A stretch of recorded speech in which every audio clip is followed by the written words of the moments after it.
우리는 저번 시간에 우리와 하나님의 관계에 대해서 살펴보았습니다. 믿음이 강한 자이든 믿음이 연약한 자이든 그 예를 이제 먹는 문제와 절기를 지키는 문제에 대해서 나눴었는데, 이 모든 자가 모두 하나님의 하인입니다. 그렇기 때문에 하나님은 믿음이 강한 자든 연약한 자이든 모두의 주인이십니다. 우리는 그분의 하인이고 종입니다. 그렇기 때문에 우리는 그 지체를 향해서 믿음이 강하다고, 때로는 믿음이 연약하다고 우리가 주인 행세하려고 해서는 안 된다고 하는 사실을 우리가 말씀 안에서 나누었었지요. 그래서 살펴본 것 중에 하나가 바로 아디아포라의 문제였습니다. 성경이 죄라고 정해놓은 것에 대해서 우리가 알기 때문에 안 하면 되지만, 성경이 굳이 말하고 있지 않고 우리의 신앙 양심의 어떤 문제에 남겨두신 것들, 우리가 심사숙고하여 하나님이 기뻐하시는 일인가 기뻐하지 않는 일인가 그 선택하여 행동하게 하신 그 문제에 대해서는 우리가 함부로 남을 정죄할 것이 아니라, 그 사람이 정말 주를 위하여 심사숙고하여 생각하고 결정하여 행하는 것이라면 무엇을 먹든지 마시든지, 무슨 날을 지키든 안 지키든 나와 다르다고 해서 그 사람을 정죄하거나 비판하거나 업신여겨서는 안 된다라고 하는 것이었습니다. 그래서 우리는 그것을 수용할 수 있는 어떤 폭넓은 신앙의 가치를 가져야 하는데, 다름을 가지고 틀리다고 하면서 자꾸 우열을 나누고 OX를 가리려고 하는 것이 아직 우리의 수준이라고 말씀을 드렸습니다. 그래서 오늘은 조금 더 이 부분에 대해서 주를 위하여 심사숙고하며 살아야 하는 우리의 삶에 대한 부분으로 바울이 이제 넘어갑니다. 자, 7절 다 같이 한 번 더 읽겠습니다. 시작. 우리 중에 누구든지 자기를 위하여 사는 자가 없고 자기를 위하여 죽는 자도 없도다. 자, 여기 보시면 먼저 우리 중에 이렇게 말합니다. 기본적으로 오늘 본문에서 우리 중에라고 하는 것은 유대인 기독교인들과 이방인 기독교인들을 통틀어서 말하는 겁니다. 그렇다면 이것을 더 이제 넓은 시간, 지금의 시각으로 보면 모든 예수를 믿는 자, 그렇죠? 어느 교회에 다니든 어떠한 색깔의 신앙을 가지고 있든 어느 교단의 성도이든 그리스도를 주로 섬기며 믿음의 삶을 살아가는 모든 자들 이야기하는 겁니다. 건강한 신앙을 갖고 살아가려고 애쓰는 모든 성도들, 그런 성도들은 뭐라고 말합니까? 자기를 위하여, 누구든지 자기를 위하여 사는 자가 없고 자기를 위하여 죽는 자도 없도다.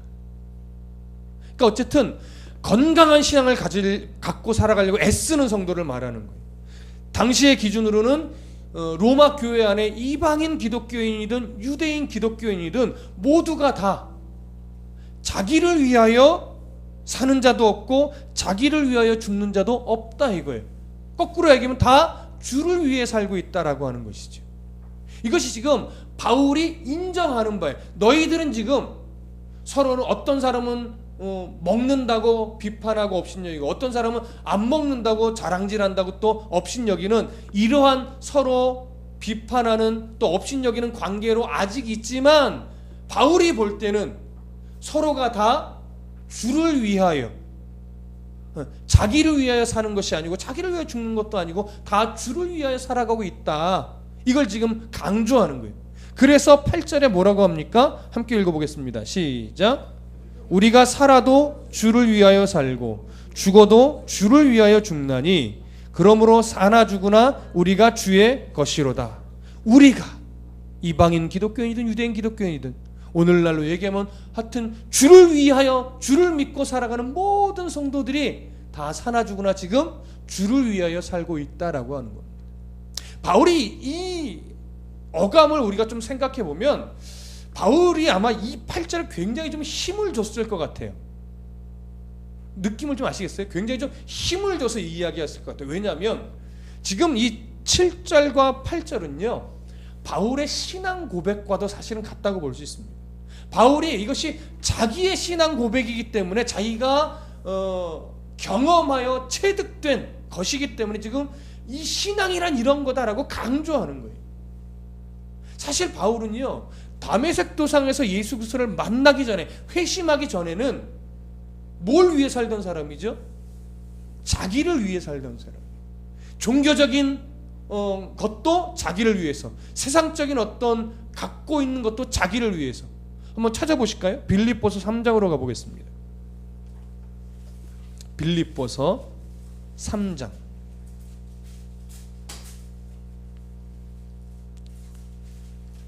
4절부터 6절까지 한번 읽어보겠습니다. 빌립보서 3장 4절부터 6절 함께 읽어보겠습니다. 시작. 그러나 나도 육체를 신뢰할 만하며 만일 누구든지 다른 이가 육체를 신뢰할 것이 있는 줄로 생각하면 나는 더욱 그러하리니 나는 8일 만에 할례를 받고 이스라엘 족속이요 베냐민 지파요 히브리인 중에 히브리인이요 율법으로는 바리새인이요 열심으로는 교회를 박해하고 율법의 의로는 흠이 없는 자라. 그러나 무엇이든지 거기까지 6절까지. 자, 4절부터 6절의 내용을 보면 바울은 자기의 지금 어떤 외적 조건이라든가 율법적인 열심이라든가 이런 것이 남들보다 탁월하다고 말을 하고 있는 겁니다. 그러니까 바울은 이 모든 조건을 가지고 육체적으로 세상 속에서 성공하기 위해, 또 종교적으로도 인정받고 성공하기 위해 부단히도 힘쓰고 달려가던 자예요. 그래서 주를 믿는 자를 잡아 죽이는데 더 앞장섰던, 스데반을 결국 돌에 맞아 죽게 한 거의 장본인 것 같죠. 그것도 모자라서 다메섹에 숨어있는 그리스도인들을 찾아서 다시 예루살렘으로 끌어오려고 씩씩대며 권세를 얻어서 병정들을 데리고 어떻게 해요? 가던 길이었단 말이죠. 그러던 자기의 옛모습은요, 무엇을 하든지 자기의 성공, 자기의 유익, 자기의 이익만을 위해서 달려가던 사람이었다. 누구보다도 열심히. 근데 그가 다메섹 도상에서 예수 그리스도를 만난 후에 삶이 바뀌죠. 그것이 이제 빌립보서 3장 7절부터 9절입니다. 다 같이 읽어보겠습니다. 시작. 그러나 무엇이든지 내게 유익하던 것을 내가 그리스도를 위하여 다 해로 여길 뿐더러 또한 모든 것을 해로 여김은 내 주 그리스도 예수를 아는 지식이 가장 고상하기 때문이라. 내가 그를 위하여 모든 것을 잃어버리고 배설물로 여김은 그리스도를 얻고 그 안에서 발견되려 함이니 내가 가진 의는 율법에서 난 것이 아니요 오직 그리스도를 믿음으로 말미암은 것이니 곧 믿음으로 하나님께로부터 난 의라. 바울은 분명하게 이야기를 합니다. 내게 유익하던 모든 것을 내가 그리스도를 중심으로 하나님의 가치관으로 바라보니까 그것이 결코 내게 유익한 것이 아니라 오히려 내게 해가 되었다, 내게 독이었다라고 말하는 거예요. 그렇게 얻은 부귀영화, 그렇게 얻은 명예, 그렇게 얻은 내게 유익해 보이던 모든 것들이 실제로는 하나님의 가치관으로 보니까 아무 쓰잘데기 없는 가치 없는 것이었더라 라고 하는 사실을 알았다라고 하는 고백입니다. 그래서 8절에 또한 모든 것을 해로 여김은 내 주 그리스도 예수를 아는 지식이 가장 고상하기 때문이다. 하나님을 만나는 것, 하나님의 가치관으로 살아가는 것, 이것이 그 무엇보다 이 세상 금은보화보다도 더 소중하고 가치 있는 것임을 이제 확실하게 깨달았다라고 하는 거예요. 그래서 8절 후반에 이렇게 말합니다. 내가 그를 위하여, 주님을 위하여 모든 것을 잃어버리고 배설물로 여김은 그리스도를 얻기 위함이에요. 여러분, 여기서 우리가 배설물로 여긴다라고 하는 바울의 이 자세를 주의해서 봐야 됩니다. 배설물로 여긴다라고 하는 것은요, 더러워서 이제는 만지지도 않고 내가 그동안 가지고 있던 모든 기득권들, 뭐 출생 성분이라든가 종교적인 위치라든가 그동안 배웠던 학문적인 지식이라든가 언어적인 탁월함이라든가 이런 것들을 이제 내가 다 버릴 거야, 이런 내용이 아니에요.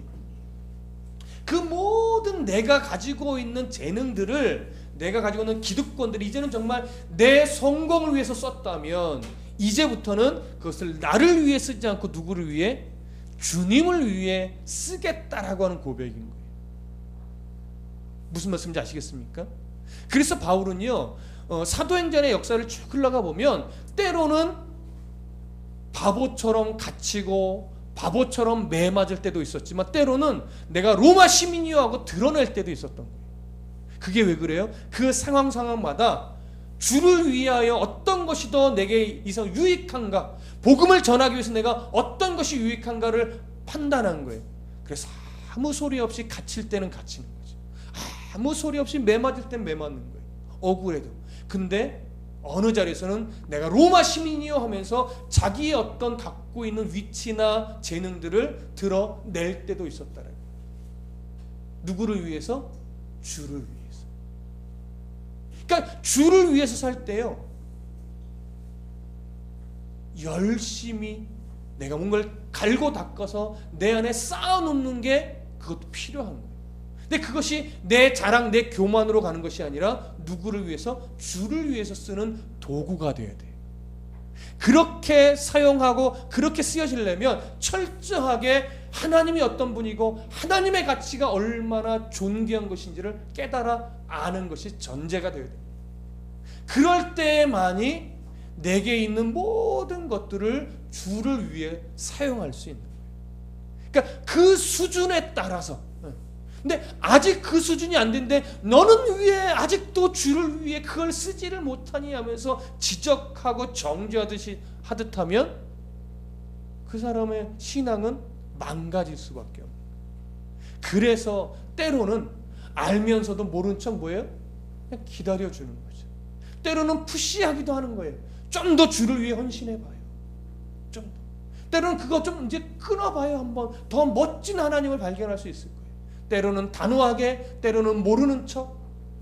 이 완급 조절하는 게 어려운 거죠. 부모가 자식을 대할 때도 완급 조절을 하잖아요. 뻔히 알면서 속아주기도 하지만 때로는 막 별거 아닌 것 같고도 막 성질을 내기도 하고.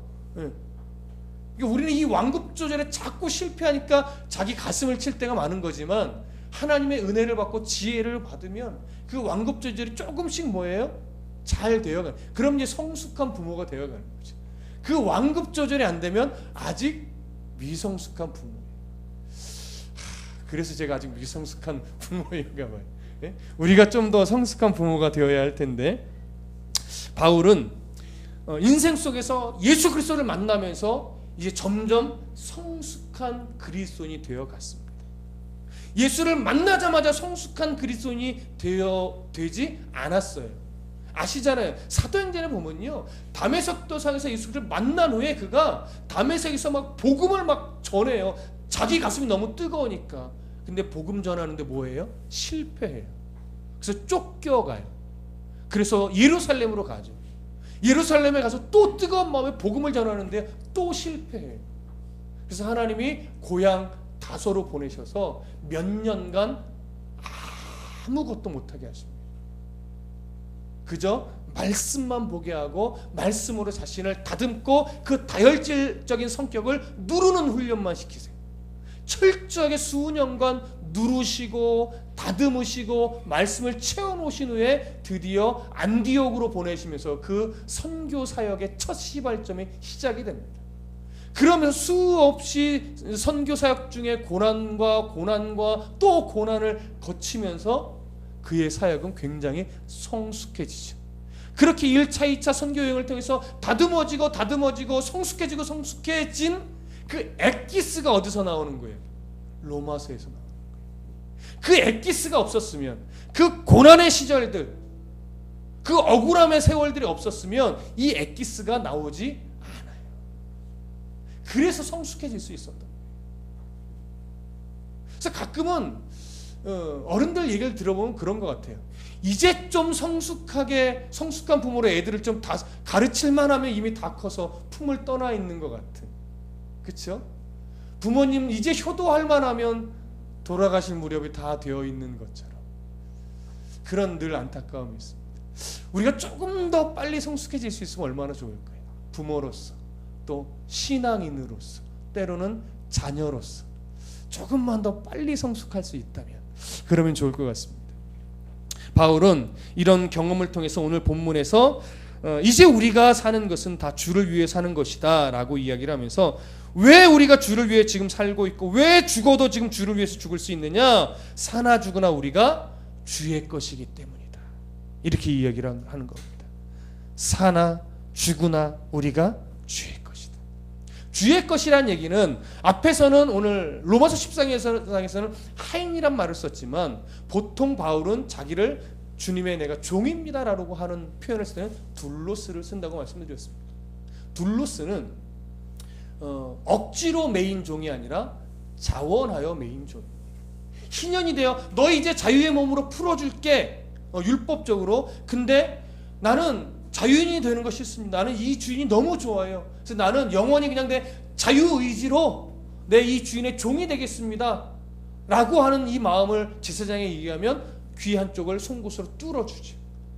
그래서 귀 한쪽이 뚫린 종은 자유의 종이에요. 그래서 주인을 섬기는 것을 늘 기쁨으로 삼는 거예요. 그래서 이 종의 의무, 책임 또는 이 종의 기쁨은 뭐냐? 내가 섬기는 주인을 기쁘시게 하는 게 이 주인의 종의 기쁨이고 자유예요.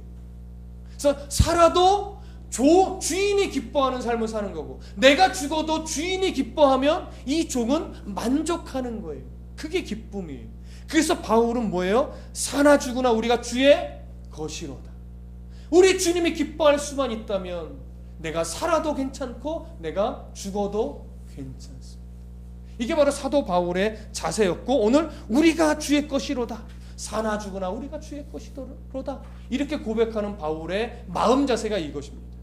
그리고 지금 로마 교회 모든 성도들이 이방인 기독교인들이나 유대인 기독교인들이나 그렇게 살고 있다고 인정해 주는 건데, 사실은 이 이면에는 뭐예요? 우리가 그렇게 살아야 한다라고 하는 어떤 강한 권면이 이 안에 담겨 있는 것이죠. 오늘 우리에게도 사실은 사도 바울의 이 권면이 똑같이 적용이 됩니다. 사나 죽으나 주를 위해, 주님이 기뻐하신다면 내가 살아있어도 기쁘고 내가 죽는 것 같은 삶을 살아도 괜찮습니다 라고 진심으로 하나님 앞에 마음을 내어드릴 수 있는 그런 삶이 정말 진실하게 될 수 있으면 얼마나 좋을까요? 우리의 바람이고 소망입니다. 그렇죠? 여러분, 주를 위해 죽을 각오가 되셨습니까? 네. 뭘 끄덕이세요 또. 그게 얼마나 어려운 건데. 저도 못 끄덕이겠는데. 네?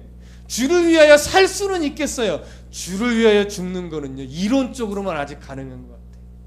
근데 그러고 싶어요. 기쁘게 기꺼이 이 생명도 찬양하듯이 내어드릴 수 있다면, 그렇죠? 그렇게 근데 될 겁니다. 근데 여러분, 바울이요, 왜 앞에서 음식 먹는 문제와 절기 지키는 문제를 예로 꺼내 들어놓고서 그것을 왜 주를 위하여 살고 주를 위하여 죽는 문제로 이렇게 끌어왔을까요?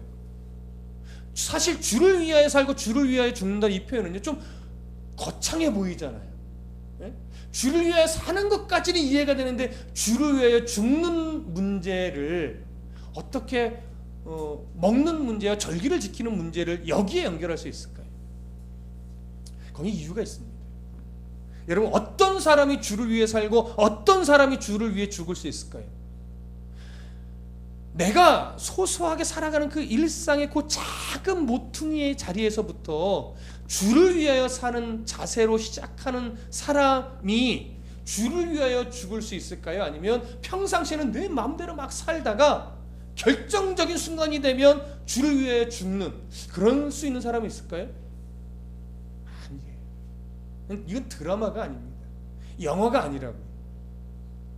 주를 위하여 살고 주를 위하여 죽을 수 있는 사람은요, 일상, 소소한 일상에서 내가 주를 위하여 살아야지, 이 생각을 하며 그 사소한 일상을 사는 기초가 튼튼한 그 사람, 그러면 그 사람은요, 나는 주를 위해 죽지 못할 것 같아 라고 말은 하지만 실제 그 상황이 되면 주를 위해 죽을 수 있는 사람이에요. 그 사람. 우리는 지금 자신 있게 말할 수는 없어요.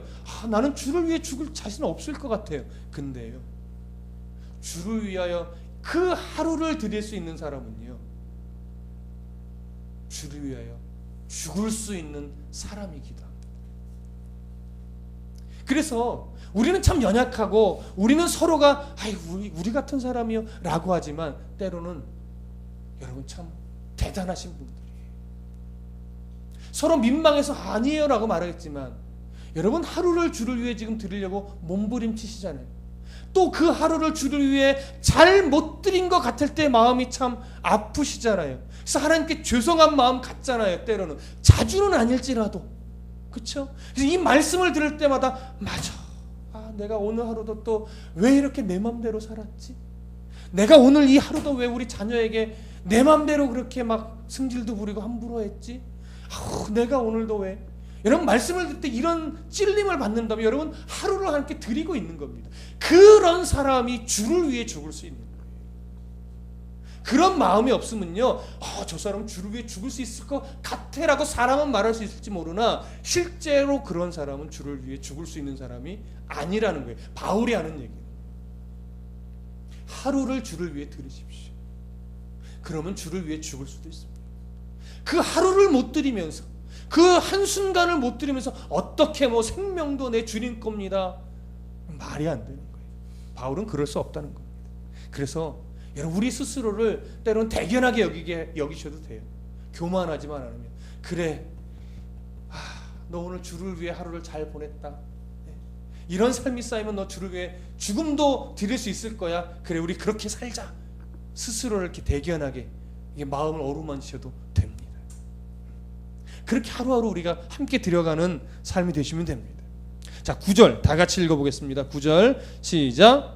이를 위하여 그리스도께서 죽었다가 다시 살아나셨으니 곧 죽은 자와 산 자의 주가 되려 하심이라. 우리가 주를 위해 살고 주를 위해 죽는 그런 삶, 우리가 하루하루를 주님께 드리는 삶을 살게 하기 위해서 주님이 어떻게 했다는 거예요? 죽었다가 다시 살아나셨다라고 합니다.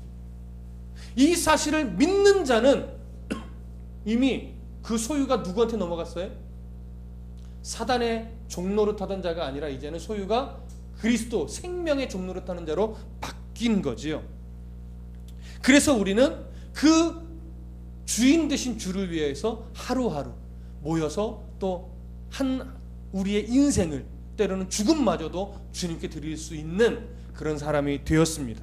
그래서 여러분, 여기 그렇게 우리를 주인 삼으신 하나님이 뭐라고 하냐면 곧 죽은 자와 산 자의 주가 되려 하심이라, 이렇게 말합니다. 죽은 자와 산 자의 주인이래. 일단 여기서 본문에서 말하는 죽은 자는 누구일까요? 구약 시대, 아직은 이제 신약 초기니까 구약 시대 예수님이라는 이름은 몰랐으나 메시아를 바라보고 죽은 자들, 그렇죠? 그리고 이 당시 예수 그리스도를 믿고 믿으며 살아가고 있는 자들, 오늘 로마서에서는 표현되어 있지 않으나 앞으로 주를 위해 살아갈 자들, 그러니까 모든 역사, 모든 나라, 모든 민족 가운데 주의 자녀들의 뭐가 되기 위해서? 주인이 되기 위해서. 그래서 이 사실을 인정하는 자라면, 그렇게 주님은 과거의 메시아를 바라보고 죽은 자나 이 당시 주님을 믿는 자나 앞으로 주를 믿게 될 그런 앞으로 태어날 그런 자들이냐 모두의 주인이라는 거죠. 이것을 인정한다면, 그들의 주인이 예수님이라는 걸 인정한다면 신앙의 색깔이 좀 달라도 본질이 같음을 인정하고 그들을 정죄하고 비판하는 자리에 서는 것이 아니라 함께 신앙인으로서 그들을 이해하고 인정하는 자리에 우리가 설 수 있어야 된다는 거예요. 문제는 그 이해하고 인정하고 용납하는 폭이 너무나 좁다라는 것의 문제지. 우리나라가 사실 단적으로 그런 모습이 많이 드러납니다. 인정하고 이해하고 용납하는 폭이 너무 작다 보니까 교단이 수없이 갈라져요. 장로교만 해도 제가 다 알지 못할 정도예요. 장로교 안에서도. 그래, 폭이 좁아서 자꾸 갈라요. 그 신학 주장과는 내가 같이 못하겠다 이거예요. 그래서 또 갈라지는 거예요. 갈라졌는데 나는 그 신학의 어떤 견해에 나는 따라갈 수 없어서 또 갈라지는 거예요. 갈라지다 보니까 수없이 갈라져요. 그래서 교단이 갈라지고 나뉘어지는 거예요. 근데 바울은 그러는 겁니다. 그 오고 오는 세대에 과거의 신앙의 선배들의 그 신앙의 색깔이 다 같았겠느냐 이거죠. 다 같았을까요? 한때는 기복주의적인 신앙이 더 팽배했을 것이고 한때는 그 모든 것을 알로 순교적인 신앙이 가득했을 때도 있고 때로는 토속적인 어떤 그런 미신적인 신앙과 이렇게 맞물려 있는 그런 지역이나 나라도 있었을 것이고 다 신앙의 색깔들은 다 다르나 그래도 뭐는 있어요? 예수 그리스도 십자가의 보혈의 은혜 본질 하나는 같다 이거예요. 일단 그거 하나면 모두가 다 누구의 자녀다? 예수 그리스도의 자녀다. 하나님의 종이다. 하나님이 그들의 다 주인이다. 그것으로 인해서 모두가 다 하나님 나라에 가는 백성이라는 거죠. 일단 그걸 인정하고 폭넓게 가야 된다는 거예요. 거기서 바른 신앙을 찾는 싸움을 하고 바른 신앙을 찾으며 아직 신앙이 연약한 자들을 어떻게 해요? 용납하고 그들에게 더 건강하고 바른 신앙을 보여주고 들려주면서 가르치는 것이죠. 그들을 왜 그러냐고 지적하면서 정죄하는 것이 아니라 그게 우리의 의무요 우리가 가져야 될 신앙의 폭입니다. 이게 얼마나 넓으냐에 따라 교회의 다툼이 사라지는 거예요. 이 폭이 좁으면 좁을수록 교회는 다툼의 소리가 많이 일어날 수밖에 없습니다. 그래서 우리 교회만이라도 물론 폭이 넓은 교회 수없이 많지만 우리 교회만이라도 늘 기도하는 것은 이 폭이 넓은 교회가 될 수 있다. 우리도 함께 그런 교회가 되기를 위해서 함께 기도하셨으면 좋겠습니다. 10절 다 같이 읽겠습니다. 10절 시작. 네가 어찌하여 형제를 비판하느냐 어찌하여 내 형제를 업신 여기느냐 우리가 다 하나님의 심판대 앞에 서리라.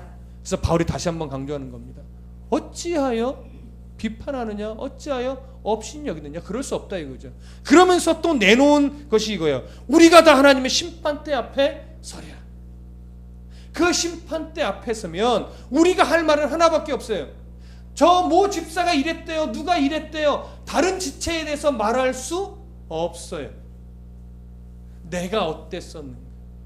내게 얼마나 그리스도인다운 흔적이 있는가. 내가 얼마나 믿음이 연약한 자를 이해하고 용납했던 흔적이 있으며 내가 얼마나 건강한 신앙을 갖고 그 건강한 신앙의 삶을 살기 위해 얼마나 한 걸음씩 내디뎌 왔는가. 심판대 앞에서 그거밖에 없다는 거예요. 모두가 다 그 고백을 하면 심판대에 서야 될 자들인데 네가 왜 누군가를 심판대에 세우려고 하느냐 이거예요. 너도 심판대에 서야 될 자지 네가 누구를 심판대에 세울 자는 아니다라고 하는 거예요. 근데 그걸 자꾸 놓쳐요. 내가 마치 심판하는 사람이 되느냐. 제일 위험한 건 목사예요. 네. 목사는 마치 어떨 때 보면 지가 심판자인 줄 알고 막 성도들을 심판대 위에 올려놓고 막 난도질을 하는 거죠. 거룩한 명분을 가지고 막 말씀을 들었다 하면서 요즘에도 하도 그런 소리를 들어가지고요 가끔 막 짜증날 때가 있어요.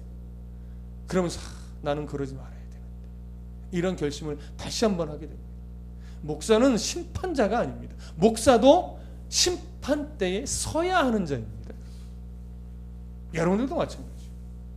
그러니 누가 누구를 정죄하고 판단하고 도마 위에 올려놔요? 그럴 수 없는 거죠. 다만 무엇에 대해서는 냉정해야 돼요? 본질에서 벗어난 거에 대해서는 냉정해야 돼요. 그거에 대해서는 우유부단하면 안 돼. 그럼 큰일 나는 거예요. 본질 안에 있으면서 아디아포라의 문제. 무슨 말씀인지 아시죠? 신앙의 양심의 판단에 하나님이 맡겨두신 것들, 성경에 굳이 언급하지 않았지만 신앙의 본질 안에서 스스로 판단해서 행해야 될 문제들, 이런 것들에 있어서는 폭이 넓으란 얘기지 본질 밖에 있는 것까지 막 신앙의 폭이 넓으란 얘기는 아니에요. 그 구별만큼은 정확하게 하셔야 됩니다. 자, 11절 12절 다 같이 읽어보겠습니다. 시작. 기록되었으되 주께서 이르시되 내가 살았노니 모든 무릎이 내게 꿇을 것이요 모든 혀가 하나님께 자백하리라 하였느니라. 이러므로 우리 각 사람이 자기 일을 하나님께 짓고 하리라. 심판대에 섰을 때 우리의 모습입니다. 마지막 절 뭐라고 얘기합니까? 우리 각 사람이 타인의 일을 아니요 자기의 일을 하나님께 직고하리라. 우리 이때를 대비하셔야 돼요. 물론 하나님이 우리가 회개하고 고백했던 것, 그것은요 아사살의 어린 양을 내어 보냈듯이 기억하지 않으시는 분이에요. 그럼에도 불구하고 이 경고를 하시는 이유는 뭐예요? 뭡니까? 하나님 우리의 죄를 기억하시지 않으시는 분이지만 우리가 그 심판대 앞에서 네가 그런 흔적들을 가지고 있다면 하나님 너에게 물을 거야. 네 살았던 흔적을 직고하게 될 거야. 그런 경각심을 가지고 너의 입 단속을 하고 눈 단속을 하고 손 단속을 하고 귀 단속을 하고, 그래 정말 자녀다운 성숙함을 가지라라고 하는 거지. 그 심판대 옆에 서서 너의 일을, 너 자신의 일을 직고하게 될 때가 있을 것이니 그때 무슨 얘기를 해야 되겠냐라고 하는 거지. 타인을 업신여긴 거 고백하게 되면 부끄럽잖아요. 타인을 비판했던 일들만 수두룩하게 꺼내놓으면 너무 죄송스럽잖아요.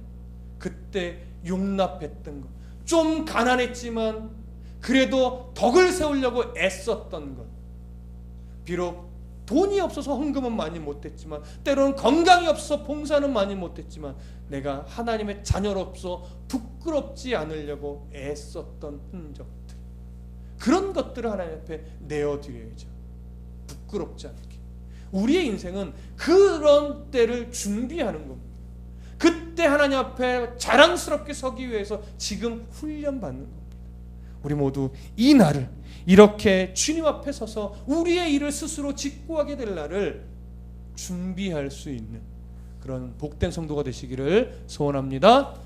기도하겠습니다.